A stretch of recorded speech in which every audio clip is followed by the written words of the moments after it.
أعوذ بالله السميع العليم من الشيطان الرجيم.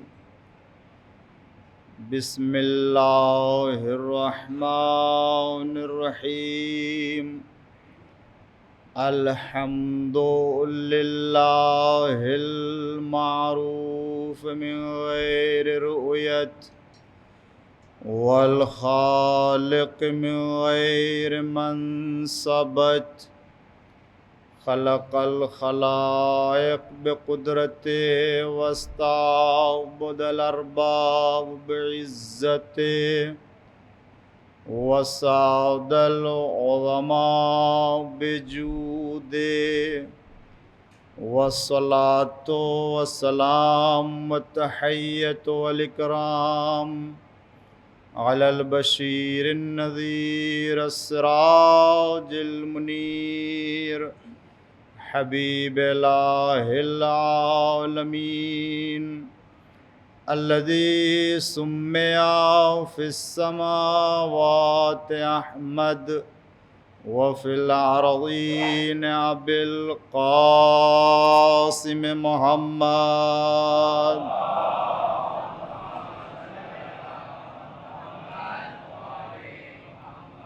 وعلى آله الطيبين الطاهرين المعصومين المظلومين المنتخبين المنتجبين الغر الميامين، الذين أذهب الله عنهم الرجس وطهرهم تطهيرا.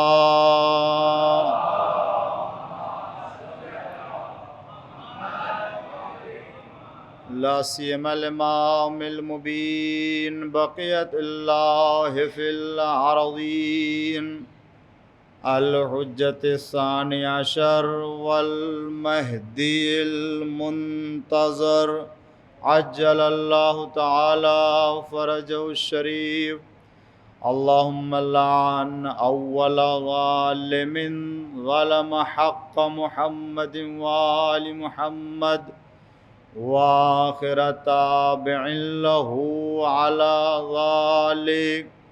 اللهم لعن العصابة التي جاهدت الحسين وشايعت وبايعت وتابعت على قتله. اللهم لعنهم جميعا. أما بعد، فقد قال الله الحكيم في قرآن الكريم وقوله الحق. بسم الله الرحمن الرحيم. ذلك ومن يعظم شعائر الله فإنها من تقوى القلوب. صلوات پڑھ دیجیے محمد وعلی محمد.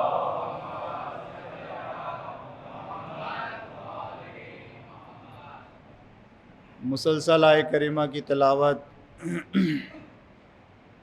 آپ کے سامنے ہو رہی ہے،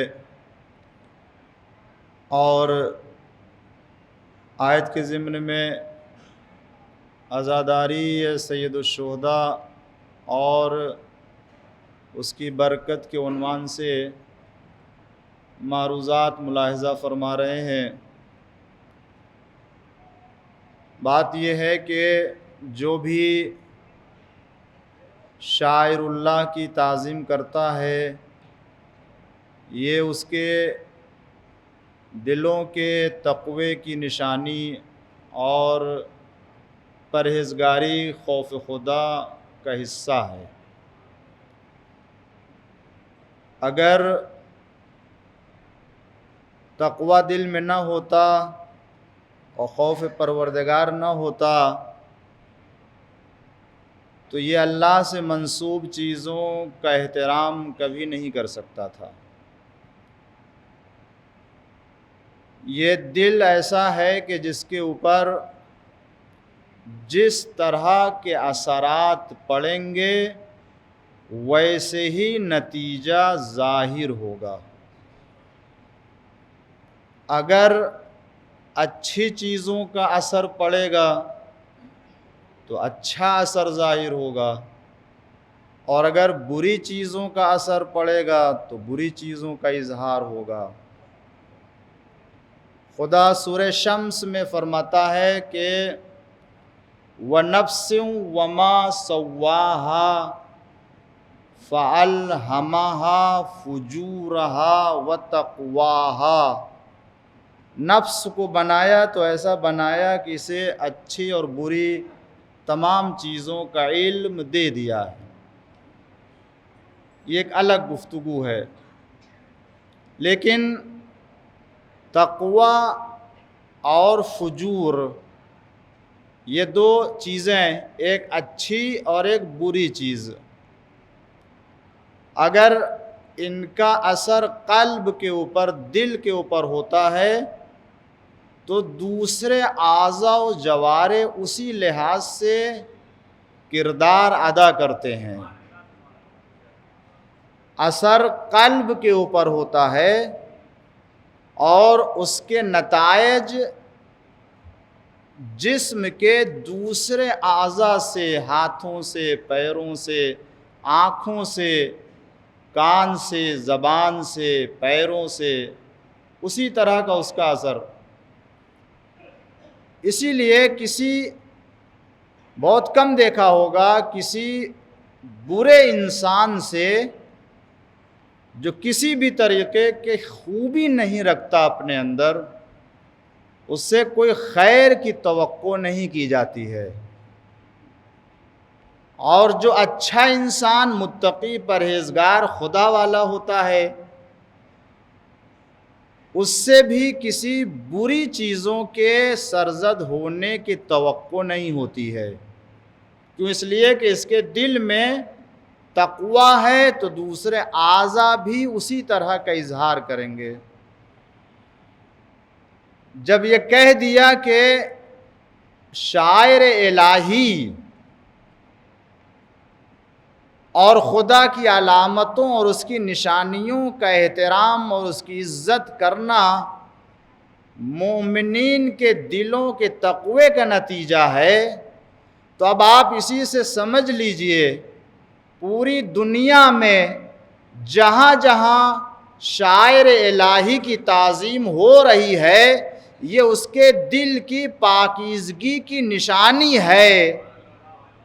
اگر شاعر الہی سے متعلق اگر کسی طرح کی بے احترامی ہے تو یہ اس کے دل کے خباثت کا نتیجہ ہے۔ اس لیے کہ اگر خباثت نہ پائی جا رہی ہوتی تو یہ دوسرے اعمال سے اپنے اعضاء و جوارح کے لیے کیسے برائیوں کا اظہار کرتا؟ اس لیے کہ دل کے اوپر اس کا اثر ہوتا ہے۔ اللہ نے ہمیں، خدا کا کرم ہے، شکر ہے پروردگار عالم کا، اور میں اس کا مختلف انداز سے اور متعدد مرتبہ میں نے منبر سے بات عرض کی کہ پروردگار عالم کا کرم ہے کہ اس نے ہمیں آل محمد علیہ السلام کا چاہنے والا قرار دیا۔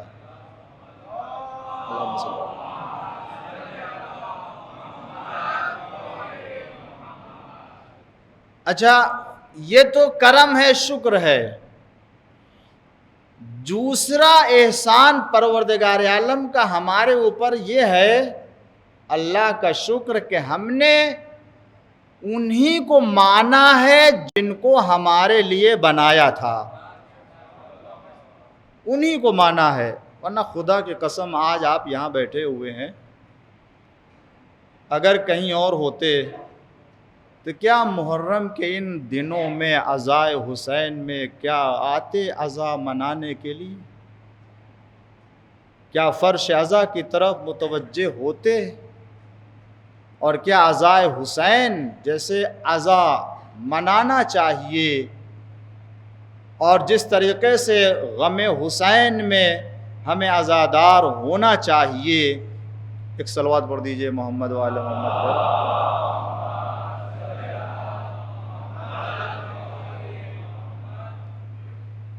ایک اور صلوات پڑھ دیجئے محمد وآل محمد پر۔ یہ کیوں ہو رہا ہے ایسا؟ تو بہرحال پروردگار عالم نے ہمیں آل محمد علیہ السلام کے مسلک اور مذہب کے اوپر پیدا کیا۔ یہ ایک الگ نعمت پروردگار ہے۔ کل کربلا میں جن 72 نے قربانی دی تھی اور جن لوگوں نے ان 72 کو بھوکا پیاسا تہہ تیگ کر دیا تھا، کیا اس وقت یزیدیوں نے سوچا تھا کہ 1400 سال کے بعد ان 72 کا نام لینے والے دنیا میں کتنے ہوں گے؟ نہیں سوچا تھا۔ یہ پروردگار عالم کا کرم ہے اور اس کا یہ اہتمام ہے کہ جنہوں نے اس کی راہ میں قربانی دی، اللہ نے ان کے نام کو روشن کیا اور دنیا میں ان کے نام کو بلند کیا۔ ایک صلوات پڑھ دیجئے محمد وآل محمد پر۔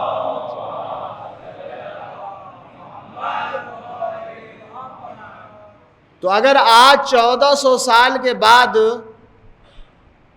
کوئی کربلا میں یزیدیوں کی فکر والا پایا جاتا ہے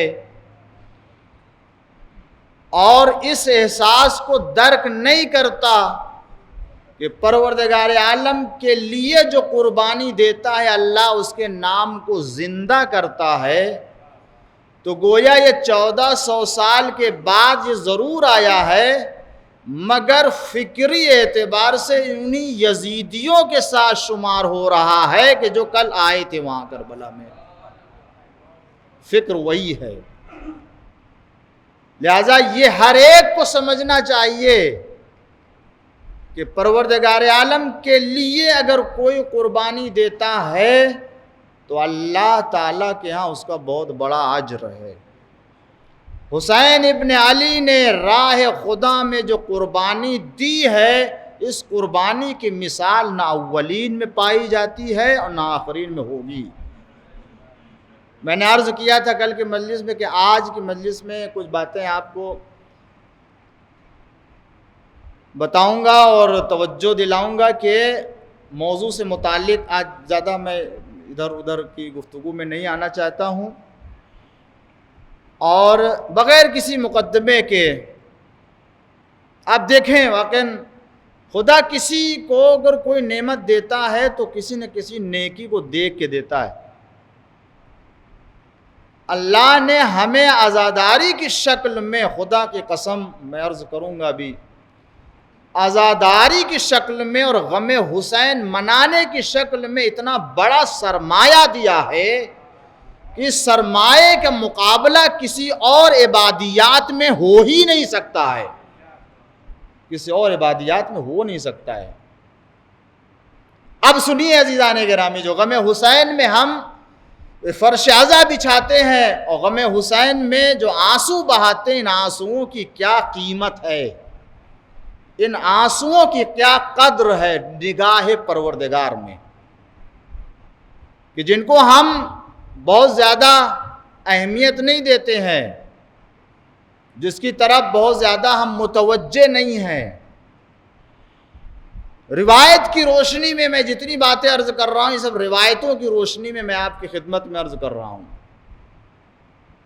کئی خصوصیتیں ایسی ہیں کہ جن کو اللہ نے آنسوؤں کے لیے قرار دیا ہے، اور کچھ ایسی فضیلتیں ہیں جو اللہ نے ان آنکھوں کے لیے قرار دیا جن آنکھوں سے آنسو نکلتے ہیں۔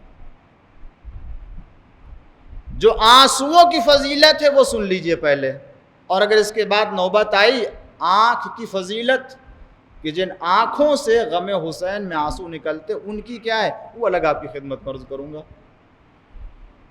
سب سے پہلے یہ آنسو کے جو غم حسین میں بہتے ہیں، روایت میں ہے کہ دنیا میں جتنے بھی آنسو بہتے ہیں، جتنے بھی آنسو آنکھوں سے بہتے ہیں، چاہے جس قسم کے ہو، غم حسین میں بہنے والا آنسو تمام آنسوؤں سے افضل اور برتر آنسو ہے۔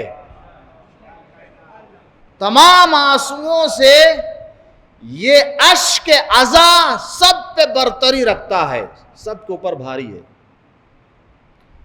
دوسری خصوصیت یہ ہے کہ یہ جو آنسو نکلتے ہیں غم حسین میں، پروردگار عالم کے نزدیک تمام آنسوؤں میں سب سے محبوب آنسو ہے۔ اللہ اسے سب سے محبوب آنسو سمجھتا ہے، اس کے نزدیک ان آنسوؤں کی اتنی قدر ہے، اتنی قیمت ہے۔ جب یہ آنسو نکلتے ہیں غم حسین میں، خدا کی قسم جان قربان ہو جائے غم حسین میں بہنے والے آنسوؤں کے اوپر۔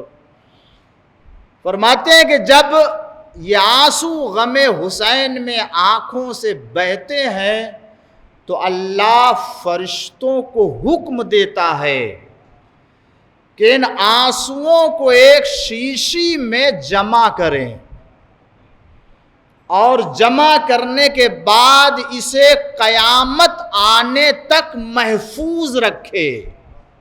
قیامت آئے گی کب اللہ کے علم میں ہے، مگر ان آنسوؤں کو فرشتے کے ذریعے سے اللہ ایک ظرف میں جمع کرا کے محفوظ رکھتا ہے کہ جب قیامت آئے گی تو اسے اس صاحب اشک جس نے یہ آنسو بہایا ہے، یہ شیشی اسے دے دی جائے اور کہا جائے کہ جب قیامت کی سختیاں تمہارے سامنے آئے تو اس میں سے ایک قطرہ ڈال دینا، یہ سختی، یہ عذاب تم سے 500 سال دور چلی جائے گی۔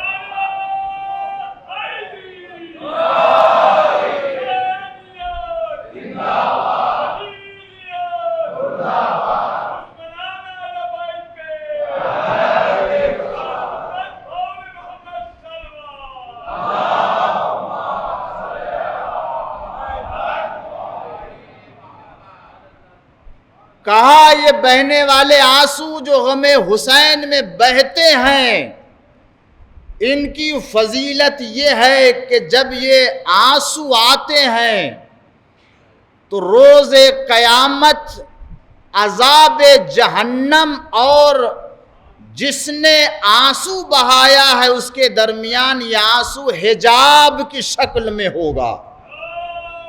حجاب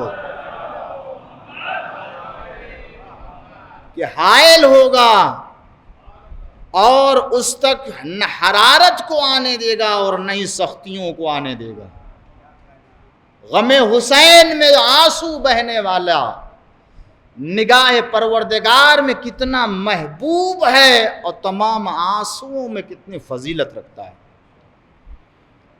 روایت بتاتی ہے کہ یہی، پہلے پوری روایت ابھی نہیں پڑھی ہے، کہا گیا کہ اگر سختی آئے جس شیشی میں جو جمع ظرف میں جمع کیا جائے گا اور روز قیامت اسے دیا جائے گا تو کہا جائے گا کہ یہ ایک قطرہ اس میں سے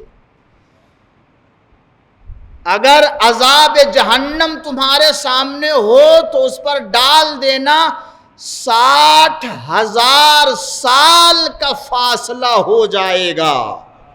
60,000 کا فاصلہ، ایک قطرے کی بات ہو رہی ہے، اور وہ بھی یہاں کا 1000 سال نہیں، 60,000 سال اس دنیا کا ہے کہ جہاں کی مدت سال کی، دنوں کی، یہاں کے کئی عدد اور کئی ہزار سال کے برابر ہوتا ہے۔ کہا گیا کہ غم حسین میں جو آنسو بہتے ہیں، ان آنسوؤں کو فرشتوں کو حکم دیتا ہے اللہ تعالیٰ ان آنسوؤں کو لے کے خازن بہشت کو دے دے۔ جو جنت کا خازن ہے، جو خزانہ دار ہے، اسے یہ آنسو دے دے تاکہ وہ اس آنسو کو آب حیات سے مخلوط کر دے۔ اللہ فرماتا ہے فرشتے سے کہ اس آنسو کو خازن بہشت کو دے تاکہ اسے آب حیات سے ملا دے، تو آب حیات اور اس کا پانی اور زیادہ خوش مزہ اور لذت والا ہو جائے ان آنسوؤں کے ذریعے سے۔ اور اب اس کے بعد ایک فضیلت، اب وہ جو فضیلتیں ہیں کہ یہ آنسو جناب شہزادی دو عالم حضرت فاطمہ الزہرا سلام اللہ علیہا تک پہنچتے ہیں، یہ ایک الگ فضیلت ہے کہ یہ رومال سیدہ کی زینت بنتے ہیں، یہ آنسو رسول اللہ تک پہنچتے ہیں، یہ آنسو ان آنسوؤں سے جناب روایت میں ہے، چھٹے امام فرماتے ہیں یہ آنسو جناب شہزادی تک پہنچتے، ان آنسوؤں سے جناب بی بی دو عالم کی نصرت ہوتی ہے، ان آنسوؤں سے ان کی نصرت ہوتی ہے۔ اب کیا چاہیے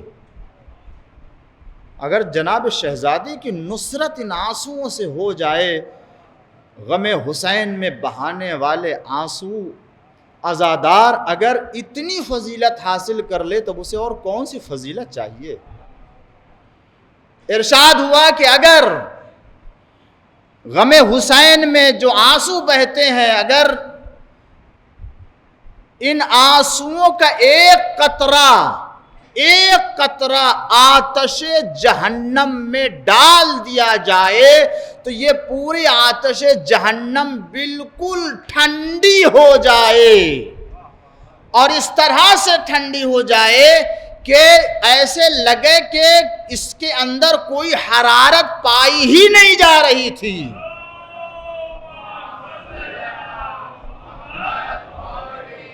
کوئی حرارت تھی ہی نہیں اس کے اندر، اس طرح سے سرد ہو جائے، اس طرح، جبکہ جہنم کی آگ اور اس کی حرارت جانتے ہیں، دنیا میں جو آگ پائی جاتی ہے ہم ایک گرم پانی کے گلاس نہیں پکڑ سکتے ہیں، آگ تو دور کی بات ہے دنیا کی، جبکہ دنیا کی آگ کو جہنم کی آگ جو قرار دیا ہے، نہ جانے کتنے جو ہے وہ درجات گرا کے بجھا کے اس کو دنیا کی آگ بنائی گئی گا، دنیا میں بھیجا گیا اس کو۔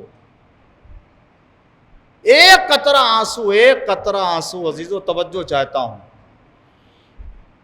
اب یہاں پر ہماری بات آگے بڑھے گی اسی فضیلت سے متعلق کہ یہ باتیں جو میں آپ کی خدمت میں عرض کر رہا ہوں، میں اپنی بات یا اپنی طرف سے نہیں عرض کر رہا ہوں، یہ روایت ہے جو معصوم نے فرمایا ہے، ایک قطرہ آنسو آتش جہنم میں گر جائے تو وہ خاموش ہو جائے، سرد پڑ جائے۔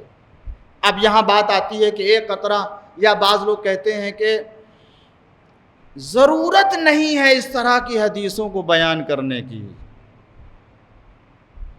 اس طرح کے حدیثوں کو بیان کرنے سے لوگوں میں ایک الگ احساس پیدا ہوتا ہے جس کی بنا پر جرأتیں بڑھتی ہیں۔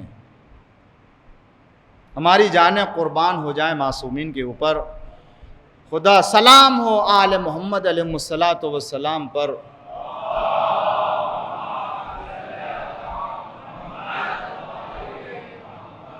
مگر یہ اعتراض کرنے والے جب غم حسین میں آنسو بہتا ہے تو ان آنسوؤں کی فضیلت سن کے اعتراض کرتے ہیں اور انہیں سمجھ میں نہیں آتا، لیکن جب ماہ رجب و شعبان کے روزے کی فضیلت بیان کی جاتی ہے کہ اگر کسی نے 3 روزہ رکھا تو جنت واجب ہو جائے گی، تو یہ نہیں کہا جاتا کہ یہ حدیثیں نہ بیان کیجئے ورنہ اعمال چھوڑ دیں گے۔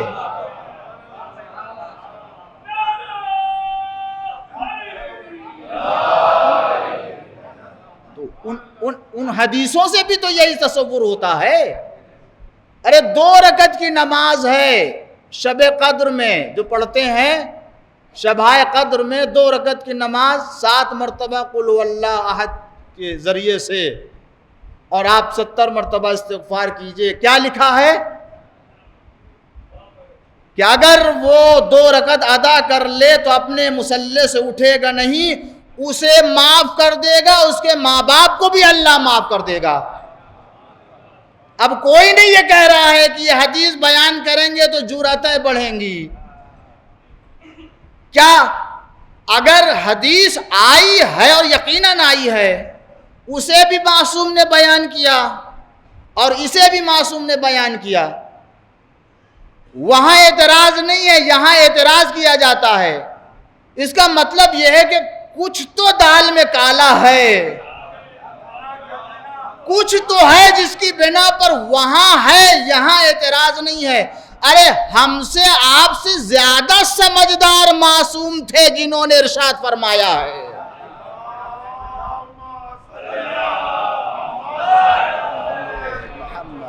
ایک اور صلوات پڑھ دیجئے بلند آواز سے.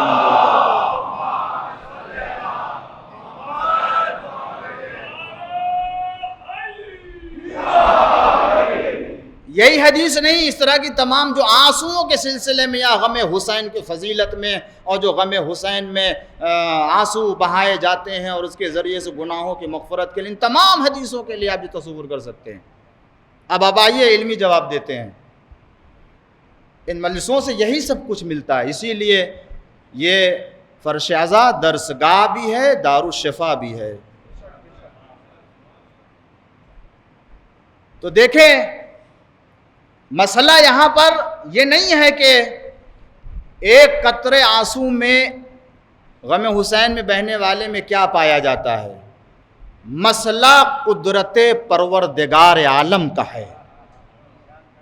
آیا ہم اور آپ مانتے یا نہیں؟ اگر مسلمان ہے، اللہ کے اوپر ایمان رکھتا ہے تو یہ مانتا یا نہیں ان اللہ علی کل شیء قدیر، اللہ ہر شے کے اوپر قادر ہے. جب اللہ ہر شے کے اوپر قادر ہے تو وہ اگر کوئی کام کرنا چاہے تو کر سکتا ہے. یہ ایک قطرہ آنسو سے ہم تھوڑی آتش جہنم کو سرد بنا رہے ہیں، وہ اللہ بنا رہا ہے جو ہر شے کے اوپر قدرت رکھتا ہے. تو جب وہ کر سکتا ہے تو کر رہا ہے. اگر کوئی اعتراض کر رہا ہے تو گویا کار فعل پروردگار میں اعتراض کر رہا ہے، اس کی قدرت کو محدود بنا رہا ہے.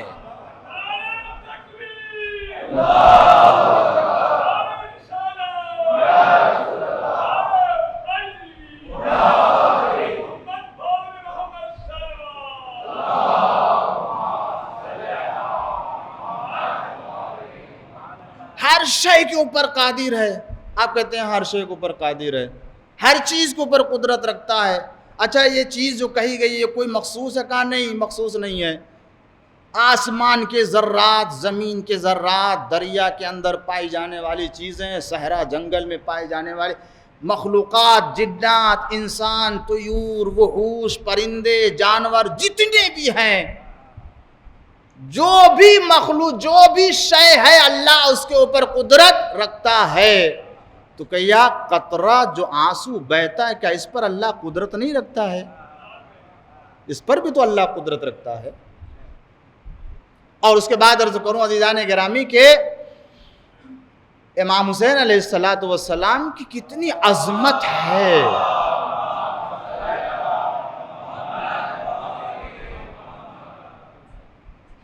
یہ نہیں کہا گیا ہے کہ آپ کسی کے بھی غم میں آنسو بہائیے، یہ قطرہ جو بہے گا وہ آتش جہنم کو سرد کر دے گا. اس حسین ابن علی کے غم میں بہنے والے آنسو کے لیے صرف کہا گیا ہے کہ جن کو اللہ نے رحمت واسعہ قرار دیا ہے. رحمت واسعہ، امام حسین علیہ السلام کی ذات رحمت ہے، عظیم ترین رحمت ہے، رحمت واسعہ ہے. رحمت واسعہ کا مطلب کیا ہے؟ اللہ نے انہیں اپنی بارگاہ میں اتنی منزلت دی ہے، اتنے مقامات دی. کیسے مقامات دیے؟ تھوڑا سا اشارہ کروں، بات شاید ہو سکتا ہے میں اور بھی آگے بڑھنا چاہتا ہوں اس سلسلے میں، کہ امام حسین علیہ السلام نے اپنی قربانی اور اپنی شہادت کے ذریعے سے جو درجہ حاصل کیا ہے، قرب کا، تقرب پروردگار کا جو درجہ حاصل کیا ہے اپنی عبادتوں کے ذریعے اور اپنی قربانی کے ذریعے سے، جس کی مثال کہیں نہیں پائی جاتی ہے. کہیں نہیں. اللہ کی ایسی عبادت کہیں کسی جگہ ہوئی ہی نہیں ہے جیسی عبادت اور جس نوعیت کی عبادت اور جس حالت میں عبادت کی ہے امام حسین علیہ السلام نے خدا کی. یہ بندگی اور اس بندگی کی مثال مجھے کہیں بھی نہیں نظر آتی ہے. اور یہ خاکم بدہن کسی طرح کا کوئی مقایسہ نہیں ہے عزیزان گرامی، اور نہ ہی یہ کسی طرح کی تنقیص ہے. حتیٰ امام حسین علیہ السلام کی عبادت کا جو انداز کربلا میں رہا ہے، اس کی مثال نہ نانا رسول اللہ کی زندگی میں پایا جاتا ہے، نہ بابا علی مرتضیٰ کی زندگی میں پایا جاتا ہے. میں نے دیکھا ہے روایت کہ رسول اللہ کے لیے پایا 10 سالوں تک حضور اکرم پنجوں کے بل کھڑے ہو کر کے اللہ کی عبادت کی ہے کہ پیروں میں ورم آ جاتا تھا، پیروں میں ورم. اللہ نے کہا کہ تھوڑا سا آرام بھی کیا کریں. مولا کائنات امیر المومنین علی ابن ابی طالب علیہ السلام کے لیے آپ کہیں گے آپ کی ضربت حالت سجدہ میں نماز کے عالم میں لگی اور آپ نے جو ہے وہ شہادت پائی ہے. مسجد کوفہ میں ضربت لگی حالت نماز میں، یہ بھی. مگر بہرحال اگر روزہ تھے تو سحر کر کے آئے تھے. امام حسین علیہ السلام نے ایک رات کی مہلت لی تھی عبادت پروردگار کے لیے، 3 دن کے بھوکے پیاسے رہ کر کے. مثال لائیں گے آپ حسین ابن علی کی قربانی اور ان کی شہادت اور عبادت کی؟ جب ایسی کوئی مثال نہیں ملے گی تو ان سے متعلق پروردگار عالم نے جن خصوصیتوں کو قرار دیا ہے، ان خصوصیتوں کی مثال بھی دنیا میں نہیں پائی جائے گی، نظیر بھی نہیں پائی جائے گی. اس لیے پروردگار عالم نے امام حسین علیہ السلام کو اپنی بارگاہ میں سب سے زیادہ محبوب بنایا ہے، اور امام حسین علیہ السلام کو اسی محبوبیت کی بنا پر اپنے تمام صفات جمال اور جلال کا مظہر بنا دیا ہے. کون صفات جمال و جلال؟ وہ صفتیں جو اللہ میں پائی جاتی ہیں اور جو نہیں پائی جاتی ہیں. ان تمام صفتوں کا آئینہ تمام نما بنا دیا ہے اور مظہر بنا دیا ہے کہ اب اگر کوئی اللہ کو دیکھنا چاہتا ہے ان صفتوں کے ذریعے سے تو حسین ابن علی کی طرف نگاہ کرے، پروردگار عالم تک پہنچے گا. اور جب آپ نے ایسی عبادت کی کہ آپ نے اپنے کو فنا کر دیا پروردگار عالم کے لیے، قربان کر دیا، تو اللہ کی طرف یہ جملہ منسوب ہے. میں نے تو کتاب میں دیکھا ہے مگر سند روایت نہیں دیکھی ہے، مگر بہرحال منسوب ہے جملہ کہ خدا فرماتا ہے من طلبنی فقد وجدنی. توجہ چاہتا ہوں، جس نے مجھے طلب کیا وہ مجھے پا لیا. ومن وجدنی فقد عرفنی، اور جس نے مجھے پا لیا اس نے مجھے پہچان لیا. ومن عرفنی فقد عشقنی، جس نے مجھے پہچان لیا وہ میرا عاشق ہو جاتا ہے، وہ میرا عاشق ہو جاتا ہے. ومن عشقنی، اور جو میرا عاشق ہو جاتا ہے، فقد عشقتہ، تو میں بھی اس کا عاشق ہو جاتا ہوں. اگر وہ میرا عاشق ہوتا ہے تو میں اس کا عاشق بن جاتا ہوں. اور اس کے بعد میں اس کا ترجمہ کر کے نہیں سمجھا پاؤں گا کہ اللہ نے اس کے بعد فرمایا حدیث قدسی میں کہ فَأَقْتُلُهُ وَأَنَا دِيَتُهُ، میں جب اس کا عاشق ہو جاتا ہوں تو اس کو تمام کر دیتا ہوں، اور جب تمام کر دیتا ہوں تو جو دیا ہوتا ہے تمام کر دینے کا، وہ دیا میری ذات بن جاتی ہے اس کے لیے۔ یعنی اللہ فرماتا ہے میری ذات دیا کے طور سے اس کے لیے ہے، کہ اس کا مطلب یہ ہوا کہ اگر وہ کوئی چیز چاہتا ہے تو پھر میری ذات سے چاہے گا۔ مجھے ایسا مستجاب الدعوات بنا دیتا ہوں کہ اس کی کوئی دعا رد نہیں ہوتی رائے بارگاہ پروردگار میں۔ پروردگار عالم نے اسے مستجاب الدعوات قرار دیا ہے۔ اب تھوڑا سا آگے آ جائیے کہ وہاں پر زیادہ سجے ہو، ایک صلوات پڑھ دیجئے محمد و آل محمد پر۔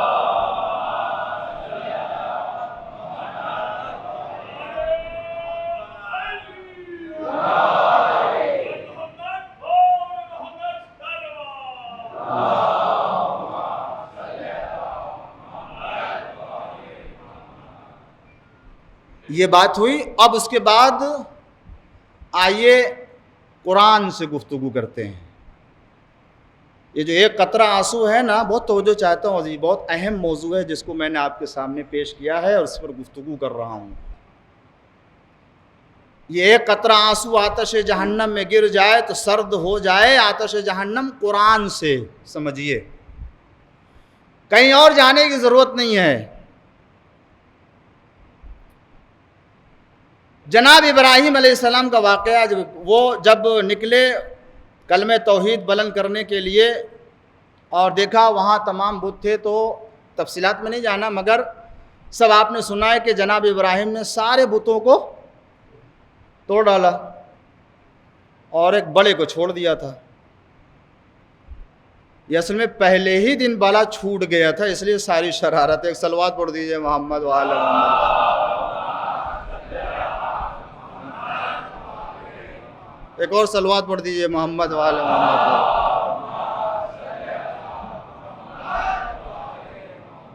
تو اسے چھوڑ دیا تھا۔ اب جب یہ سب آئے بت پرست جتنے تھے، انہوں نے دیکھا کہ یہ ان کے خداؤں کی یہ حالت ہے، یہ کس نے کیا؟ ہمارے درمیان تو کوئی نہیں تھا یہ بتوں کو برا کہنے والا، ہم میں تو سب ماننے والے ہیں۔ تو کسی نے کہا کہ قالو فتح، ایک جوان ہے جو ان بتوں کی مخالفت کرتا ہو، نہ ہو وہی ہو۔ تو قالو حرقوہ، تو تمام مشرکین نے، تمام بت پرستوں نے کیا کہا؟ اس جوان کو جلا دیا جائے۔ اگر تم اپنے خدا کی مدد کرنا چاہتے ہو اس کے ذریعے سے تو اسے جلا دو۔ اب جو ہے وہ جو روایت میں ہے اور اس آیت کے تفسیر میں ہے، وہ آپ دیکھ لیجئے، سورہ انبیاء کی آیتیں ہیں، سورہ انبیاء کی جو 59 اور 60 ہے، اور اس کے بعد 67 68 اور 60، ان تمام میں جو ہے وہ اس کا تذکرہ پایا جاتا ہے سورہ انبیاء کا۔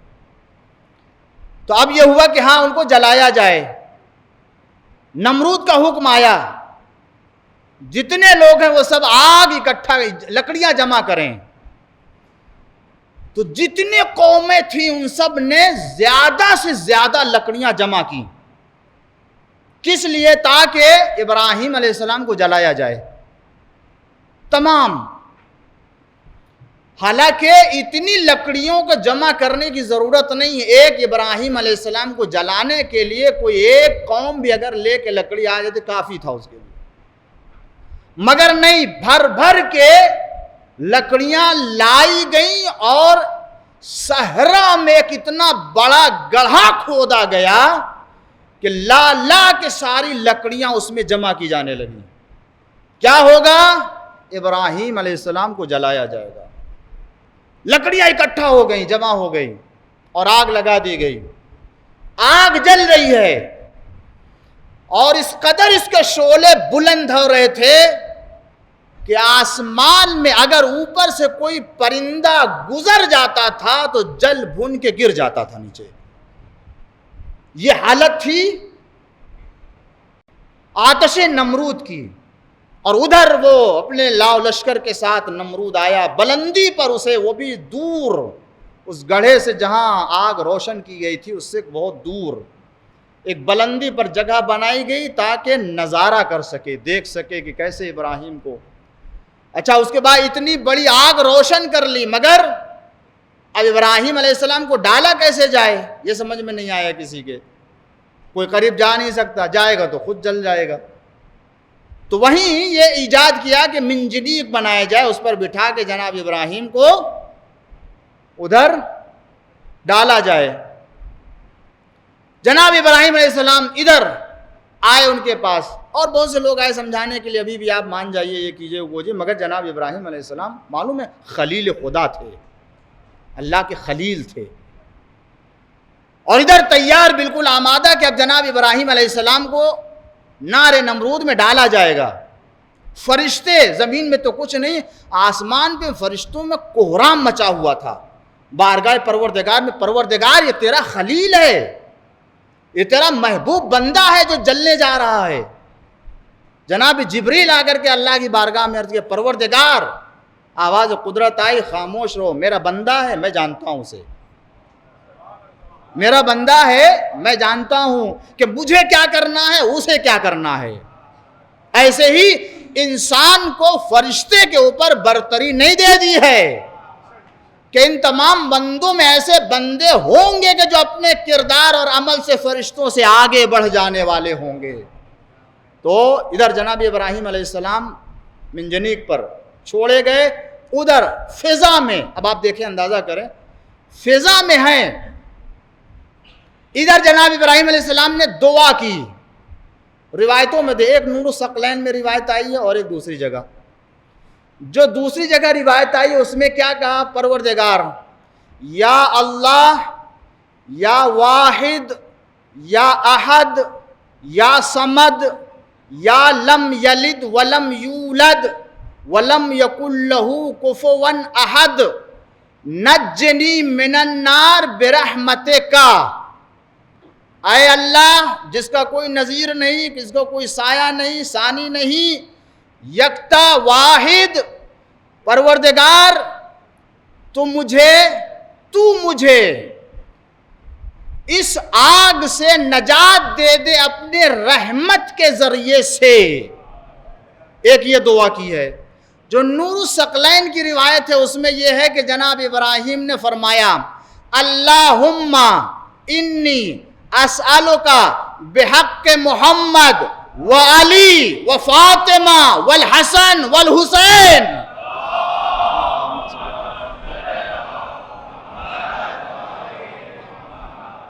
پنجتن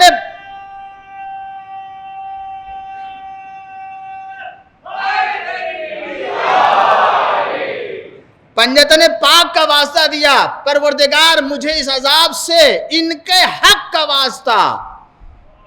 ادھر جیسے ہی جناب ابراہیم نے دعا کی، جبریل آئے جلدی جلدی، ابھی بس یہ لمحوں میں ہوا ہے، فضا میں ہے اور یہ سب کچھ ہوا اسی میں، اور اسی درمیان آئے ہیں جناب جبریل. اللہ کا حاجہ، کوئی حاجت ہے؟ تو اب کیا کریں جناب ابراہیم علیہ السلام؟ کوئی حاجت ہے تو، مگر خلیل خدا ہے، ہم جیسے تھوڑی ہے کہ جلدی سے ہاں مجھے بچا لیجئے. خلیل خدا ہے، اگر وہ کہتے ہیں ہاں ہے تو کس نے پوچھا ہے؟ جبریل نے پوچھا ہے. بہرحال خلیل اپنے محبوب اور اپنے پروردگار سے متوجہ تھا برحمت کا، اور یہ جبریل ہیں، یہ وہ مقام رکھتے ہیں کہ ان کا جبریل سے کہنا بھی غیر خدا سے کہنا ہے. تو اگر کہتے ہیں تو کس سے کہتے ہیں؟ جبریل سے کہتے ہیں، وہ بھی ایک مخلوق ہے. اور اگر کہتے نہیں ہے تو بھی غلط ہے، اس لیے ہے تو اس وقت حاجت. کہتے اگر حاجت نہیں ہے تب بھی غلط ہے، اور اگر کہتے ہیں تب بھی. کتنا مرا. آپ سوچیں اگر ہم اور آپ ہوتے تو کیا کرتے ایسے منزل پر؟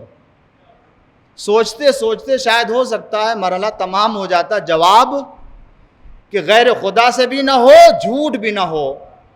مگر یہ ابراہیم کا کمال تھا کہ اتنے لمحے میں انہوں نے ایسا فیصلہ کیا کہ آنے والی تاریخ کے ہر دور کے نبیوں کے اوپر سے ہر طرح کا الزام ہٹا دیا. کیا کہا کہ اللہ کا حاجہ، کیا آپ کے لیے کوئی حاجت ہے؟ اما الیک، جہاں تک تم سے ہے نہیں فلا، اور جس سے ہے وہ جانتا ہے،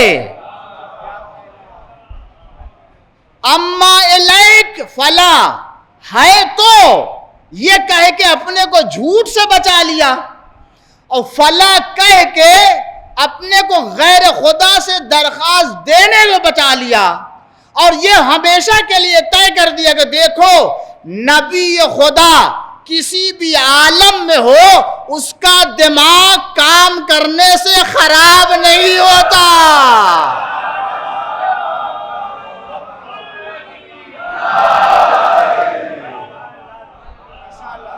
ایک صلوات پڑھ دیجئے بلند آواز سے مل جل کر کے۔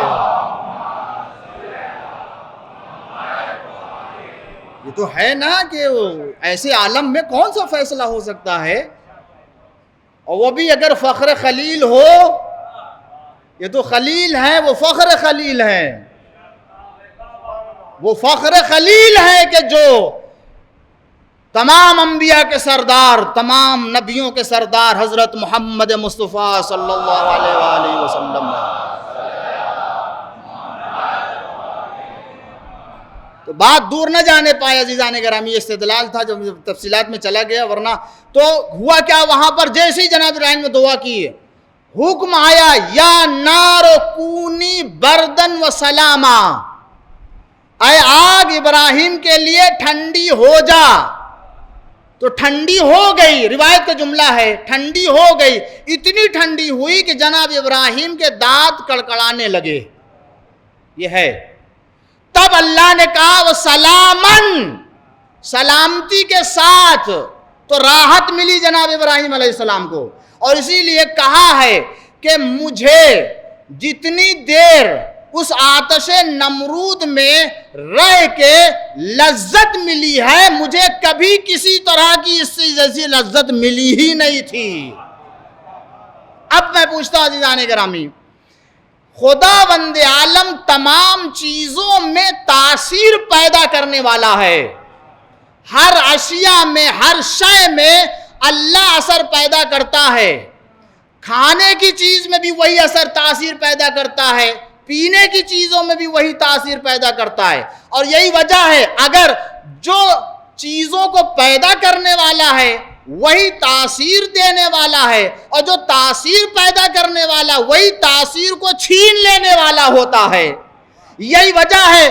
آپ جانتے تفصیلات میں جانے کی ضرورت نہیں ہے، تاریخ میں ایسے کھانے والے بہت ملے ہیں جو کھاتے رہے پیٹ بھرا ہی نہیں ہے، تو یہ کیا تھا؟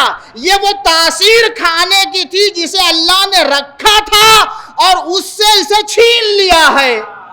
پینے والے بھی ایسے بہت سے تھے، کربلا میں بھی جن کے اوپر عذاب نازل ہوا، پیتے جا رہے تھے، پانی پیتے جا رہے تھے، مگر شکم میں ان کے آگ لگی ہوئی تھی اور وہ پیاس بجھ نہیں رہی تھی۔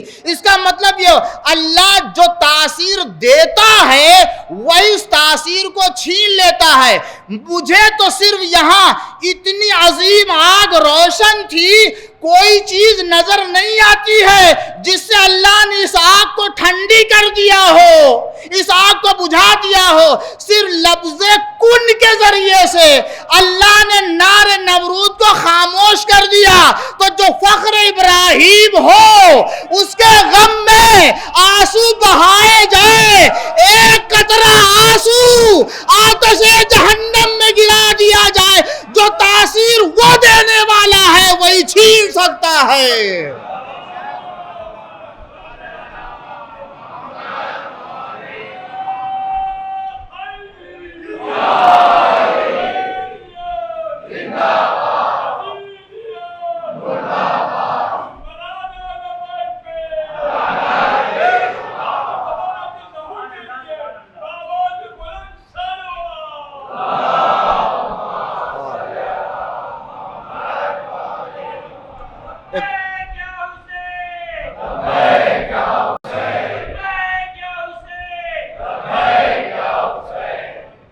ایک اور صلوات پڑھ دیجئے بآواز بلند۔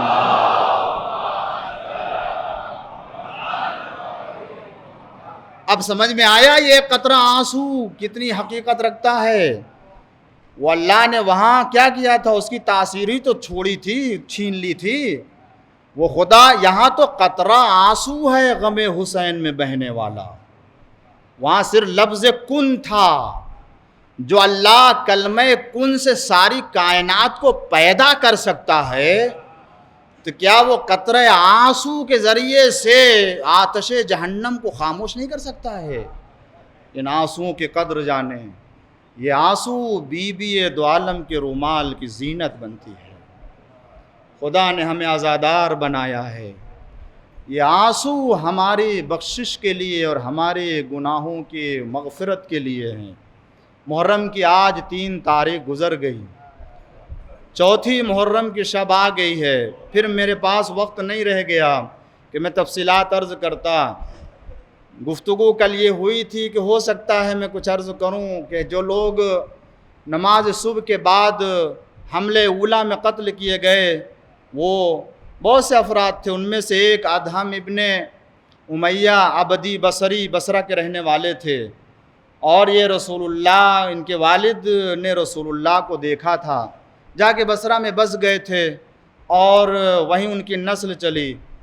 ایک گھر تھا بصرہ میں جہاں آل محمد کے چاہنے والے جمع ہوتے تھے، تو یہ ادہم بھی وہاں جمع ہوتے تھے، جاتے تھے۔ ابن زیاد ملعون کو یہ خبر ہوئی کہ یہاں سب جمع ہو رہے ہیں، تو اس نے پہرا لگا دیا، بصرہ سے کوئی حسین کی مدد کے لیے نہیں جائے گا، کوئی بھی نہیں جائے گا، مگر ایک دوسرے چاہنے والے کے ذریعے سے ادہم نکل کے مقام ابتہ پہ مکہ کے قریب حسین کے قافلے سے مل گئے۔ یہ آئے کربلا میں اور یہ حملے اولا میں شہید ہونے والوں میں سے ہیں۔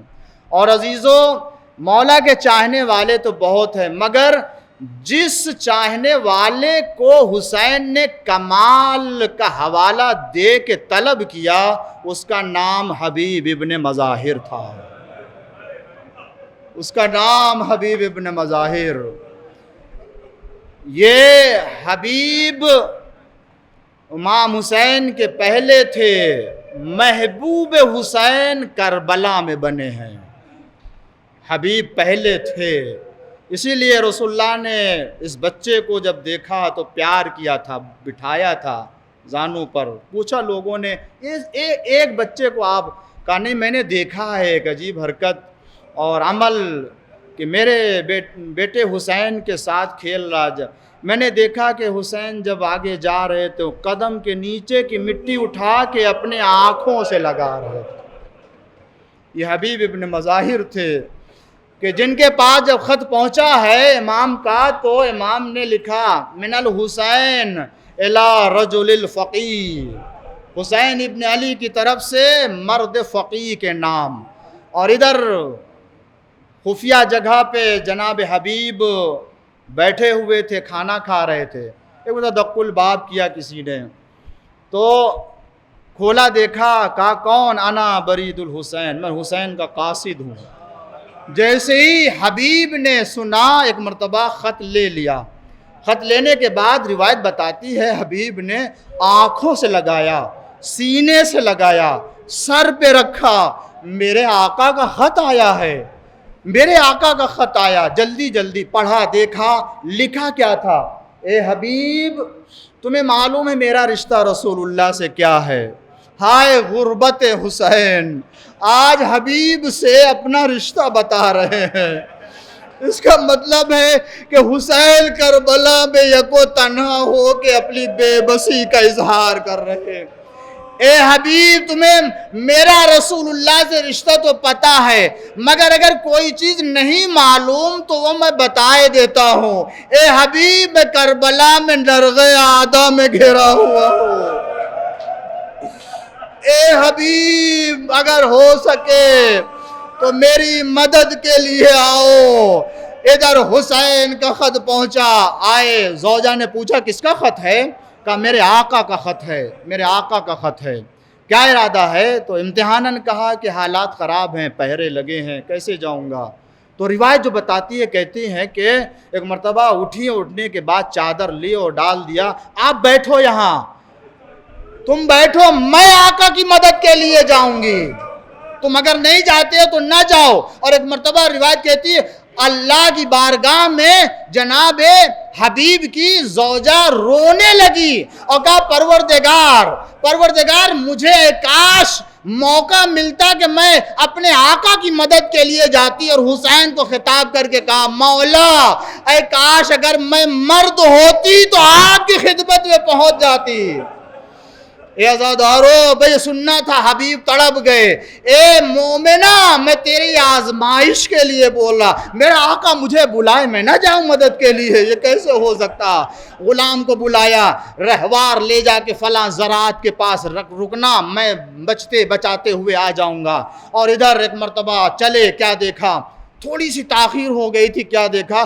گھوڑے کے آنکھوں سے آنسو بہ رہے تھے، گھوڑے کے آنکھوں سے آنسو بہ رہے تھے۔ غلام گھوڑے کے کان کے قریب جا کے کچھ بات کر رہا ہے، سنا تو کیا سنا؟ کہا اے میرے آقا کے گھوڑے، اگر میرا آقا نہ آیا میں تیری پشت پر سوار ہو کے آقا کی نصرت کے لیے جاؤں گا۔ حبیب تڑپ گئے، ہائے فرزند فاطمہ پہ یہ قیامت آ گئی، یہ جانور آنسو بہا رہے ہیں، یہ غلام جان دینے کے لیے۔ ایک مرتبہ کہا نہیں میں آ گیا ہوں۔ حسین نے حبیب نے رہوار کو لیا، سوار ہوئے، آزاد کیا، جاؤ میں نے تم کو آزاد کر دیا۔ کہنے لگا بہت اچھا رہا، آپ کی خدمت کا موقع رہا تو رکھا، آقا کی خدمت کا وقت آیا نہیں میں بھی چلوں گا۔ ارے حبیب نے غلام کو بھی ساتھ لیا، ادھر چلے عزیزو۔ تاریخ یہ تو نہیں بتاتی مگر 6 محرم یا 5-6 محرم یہ تاریخیں ہیں جہاں حبیب پہنچے ہیں کربلا میں۔ تو عزیزو جب ادھر پہنچے تو ایک مرتبہ حسین نے آواز دی، اے ابو الفضل عباس، اے علی اکبر، قاسم، اے جوانان بنی ہاشم اٹھو، میرے بچپنے کا ساتھی آ رہا ہے۔ گرد نمودار ہوئی، اب جو گرد چھٹی تو کیا دیکھا؟ حبیب نظر آئے۔ اے حبیب بڑا اچھا ہوا، اور یہ خوشی کی لہر اصحاب میں دوڑی تو خیمے تک پہنچی۔ زینب نے فضہ سے کہا اے فضہ، ارے یہ خوشی کا عالم ہے، یہ کس لیے؟ جا کے خبر تو لاؤ۔ اب جو فضہ نے آئی کہا اے شہزادی، ارے مبارک ہو، آپ کے بھائی کا دوست حبیب ابن مظاہر آئے ہیں۔ ایک جملہ عزیزو سن لیجئے، بہت مصاب ہوں گے، غربت سیدانیوں کا اندازہ کیجئے، غربت حسین کے ساتھ غربت زینب کا بھی اندازہ کیجئے کہ یہ سیدانیاں ہیں جو کہنے لگے فضہ جاؤ حبیب کو میرا سلام کہہ دو، اور کہنا تم نے بڑا اچھا احسان کیا کہ اس وقت مدد کے لیے آئے۔ عزیزو روایت بتاتی ہے حبیب کو جیسے خبر ملی زمین پر بیٹھ گئے، خاک اٹھا کے سر پہ ڈالا، ارے سیدانیوں کے پاس یہ وقت آ گیا، اے حبیب بعد شہادت حسین، ارے یہ زینب ہے، ایک خیمے سے دوسرے خیمے، دوسرے سے تیسرے۔ وَسَيَعْلَمُونَ الَّذِينَ ظَلَمُوا أَيَّ مُنقَلَبٍ يَنقَلِبُونَ رِضًا بِقَضَائِهِ وَتَسْلِيمًا لِأَمْرِهِ۔ پروردگارہ امام زمانہ کے ظہور میں تعجیل فرما، پروردگار اس وقت امام جہاں بھی ان کی حفاظت فرما، پروردگار ہم سب کے نام کو امام کی دعا میں شامل فرما، دنیا کے تمام عزاداروں کو امام کی پناہ میں محفوظ فرما، پالنے والے ہم سب کے چھوٹے بڑے گناہوں کو معاف فرما۔ اب حضرت سے گزارش ہے کہ ایک بار سورہ ہم توحید تلا فرما کر کہ مرحوم علی محمد بھائی کرمالی چیول والا اور تمام مومن و مومنات کو ہدیہ کرتے ہیں۔